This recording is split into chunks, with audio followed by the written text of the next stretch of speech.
Hey guys, welcome to Operation Crypto. We'll take a look at Vechain today and do some price analysis and have a look what we could do in terms of buying zones and selling zones. Firstly, we'll just take a look at the bigger picture and Bitcoin. We've had a bounce. I mean, this drop here from those all-time highs up at 69k. Economic outlook has been very poor over the last few months, and that tied in with potential possibilities of war with Ukraine and Russia. That potential scenario leads to uncertainty in the markets. Once something has been established, whether it's good or bad, in this case it's bad, but it takes away that uncertainty. People know what's happening now. The markets did react very positively to that, and the same happened back in 2020 March when we had that COVID-19 lockdown. It was very uncertain times until then. It was a crazy year or so within COVID-19. We did bounce and then went on to create new all-time highs. You could say we are now bouncing because there's less uncertainty. I know there is mass uncertainty there with what could potentially lead to happen with this war, but it has started and that has cleared up a little bit of uncertainty, and so far it has been a good reaction. We're bouncing from 34k all the way up to 39k. You're talking like nearly a 5k candle in one day, and we are looking so far that we're going to push up beyond that. Hopefully, if Bitcoin does push up beyond 39,800, we probably will attack 42k. If not, if we reject from here, then we're going to come back down and test this 33k region. Given that, let's have a look at Vechain and do some price analysis. And it's not been the best period of time. I was very lucky. I managed to get my Vechain back down here, probably back here in fact. Yeah, around July 2020. I loaded up. I managed to take substantial profit up around here. I didn't sell at the top. I thought it wasn't going to turn around then. And then ever since I've been skimming bits of profit off, and I removed all my exposures to Vechain. I think it was around here on this week. Substantial profit, and I moved it on something new.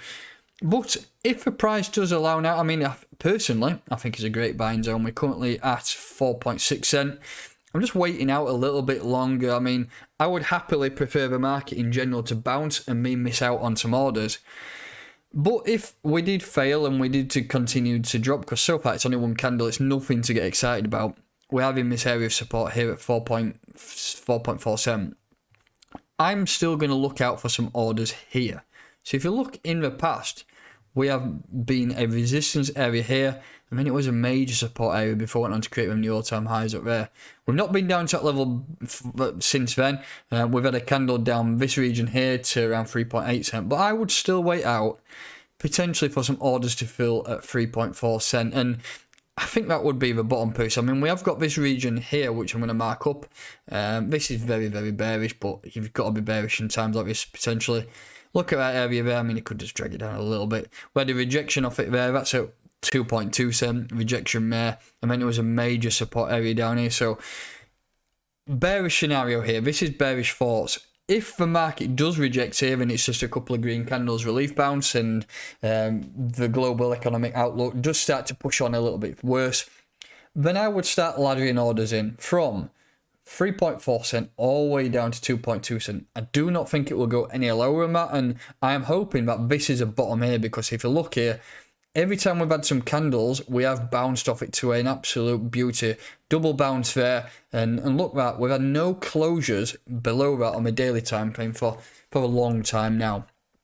On the lower time frames, if we go down to the hourly and you're looking for some buys you're thinking, right, stuff this, Andy, it's had a good bounce, I want to potentially buy in. In terms of Fibonacci levels from that bottom there to that top, we've got a nice level here, haven't we? That's that level I mentioned about. We've just got back above at 4.4 cent. We're currently at 4.6 cent.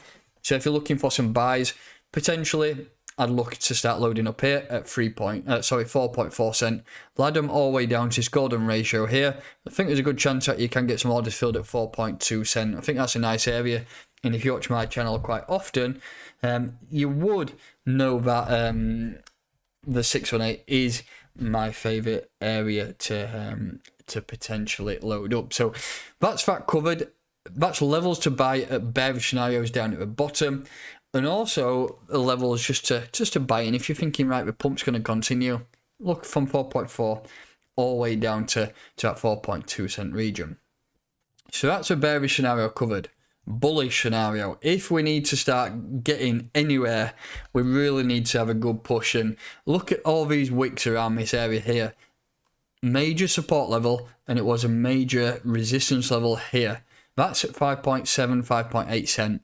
For any bullish narrative, we need to get back above 5.8 cent and ultimately target this level of weekly resistance up at 6.8. So if you're looking for some sells, sell at 5.8 and 6.8 cent. Whether that's selling just to accumulate, so you could look to sell to buy back in to then hopefully ride it back up, or just take profit in general. That is some levels that I would consider. I'm not going to look at any levels above there because we are, like I say, we are in bearish territory, and that's what the market is giving us. So that is the levels to buy down there. Laddered all the way down to that 2.2 cent, which I hope we do not hit. But if it does come down there, I might throw a kitchen sink at it, like I will with Polkadot. I think Vechain and Polkadot, some of my favourite assets, were real solid use cases and ecosystems that can truly develop over the next decade. So that's that covered really. One thing I want to just point out before I look at the BTC pairing is BlockFi. This is an asset I'm using, or should I say a platform using on a day-to-day basis. Couple of things. We have the BIA account. You can earn up to 10% APY. This changes. It used to be 7%. It's gone up to 8.59 and now it's up at 10%.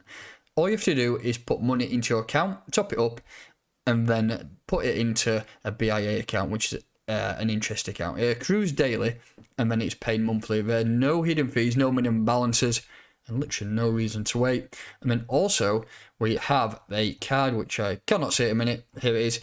You can also get a card. We can earn up to 4.5% per year. So go and check it out as well. Cashback is a massive thing. Passive income is a massive thing. So go and check that out. You'll find a link for it in the description. If you do sign up with that link, there's a potential that it could get up to $250 put into your account in Bitcoin. Finally, just looking at BTC pair, we're not going to touch on this too much.